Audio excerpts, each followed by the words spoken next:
Right now, you are looking out at a live camera on South Lake Union in Seattle, and boy, what a difference a day makes. It was gray, it was gross, it was nasty out there.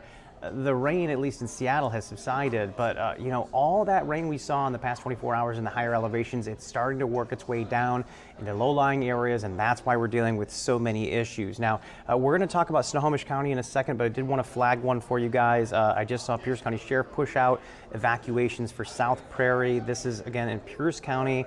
Fox 13's Frankie Thompson is going to be heading out that way right now. So if you live out in that area or you know somebody, make sure that they are aware that those level 3 evacuations did go out. However, I want to switch gears and go up to the north because this is a good reminder for everybody. All of these areas, so much of our viewing area is dealing with flooding right now, and it is going to be stressing a lot of systems. It is one of the reasons why you really need to heed those warnings for everybody when it comes to following those directions about crossing roads, evacuating, et cetera, et cetera. Right now, I want to welcome in from the city of Stanwood, we have Nicole Strachilla. I really just want to thank you first and foremost for joining us, Nicole, and walking our viewers through what you guys are seeing there. Yeah, thank you for having us, Matthew. Right now, we're really fortunate in that there are no floodwaters currently in Stanwood, but city staff are monitoring conditions. We're working with local and regional partners, and we are ready to act if necessary. Well, let me ask you, kind of where things look right now. The big concern I understand is really going to be more of the Skagit River at this point in time. Why is that the problem spot? What are you guys thinking is the worst case scenario? Yeah, so what we're hearing from partners is Skagit River is obviously facing record-breaking levels, which is putting a lot of stress on levees and dikes. So in the event a levee or dike fails, there is the potential for water to move towards areas like Stanwood. I think what's fortunate for Stanwood is that if there is a breach, we do likely have several hours before water reaches the city. And so if, let's say there is, goodness forbid, an evacuation, residents will have ample notice and time to safely evacuate. Again, city staff are closely monitoring. We're working with our partners, and residents will be immediately notified if that were to come to fruition. Boy, I gotta imagine it's a lot to juggle because I know we were talking earlier. It looks like you guys are out of the worst case scenario because you have multiple rivers. Still, Squamish is there, but not looking like so much of a concern now. Yeah, we're still watching it very closely, but I think what's fortunate is the city's done a lot in recent years to put flood protection infrastructure in place. So now we have a berm along 532 to help hold water at bay. We also have a flood wall at 84th that we just constructed at the beginning of this year, and that's deployed as we speak. And so there's a lot of safeguards in place. And again, we have city staff out on the streets monitoring conditions 24 hours a day right now. Let me ask you about that specifically. I gotta imagine that this takes a lot of resources. How does it feel? Are you hearing from other members of city staff? What's the spirits like inside that room where you are? Oh gosh, that's a good question, Matthew.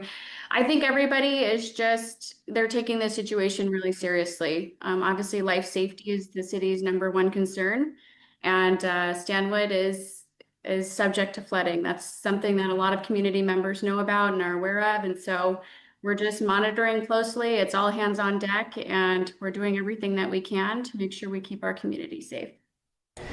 For me, I think the concern has been, so many folks that have lived through this before. They've lived through flooding, and so they maybe get a little overconfident. Are you guys worried at all that those who've lived through flooding may not realize the potential for records here? Is that kind of the concern here, or do you feel like folks are kind of getting that message at this point? No, I think especially with the flash flood watch into place for Skagit, folks are getting that message, but we do want to remind everybody, obviously do not drive through standing water. And in terms of the watch that's in place, things that we're asking residents to do right now is stay informed, follow official resources, have your mobile devices charged and ready and with you in case there is an emergency alert that goes out. And then while there's no imminent threat of a dike or levee breach right now, have a go bag ready. So have things like your important documents, medications, extra clothing, things of that nature ready to go. Yeah, especially because, with those roads, I just popped up a map so our viewers can see dozens of roads closed all over Yeah. Snohomish-County. That includes where you guys are. So it's almost like, yeah, have your go bag, but also maybe map out that route because all of a sudden those neighborhood roads don't look the same, huh?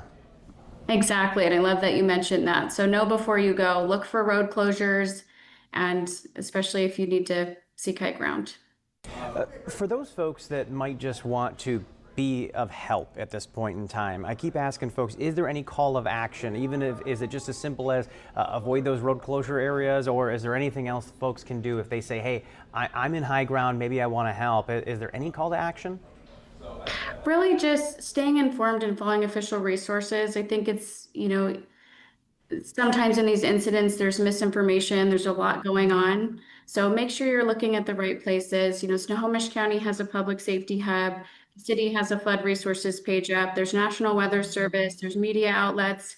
So follow those sources. And of course, again, just before you go out, check the conditions of the roads and don't go over standing water. There's been a lot of water rescues around Snohomish County, and we want to mitigate those as much as possible. And Nicole, I know I've thrown a bunch of questions at you. I don't want to inundate you, but I will just ask if there's anything else that you want to make sure, because I always tell people I'm not the expert here. You guys are living this. If there's any information you want to highlight or anything else that I'm not asking about, now's a good time. Let our viewers know what you want them to be thinking about in the next day.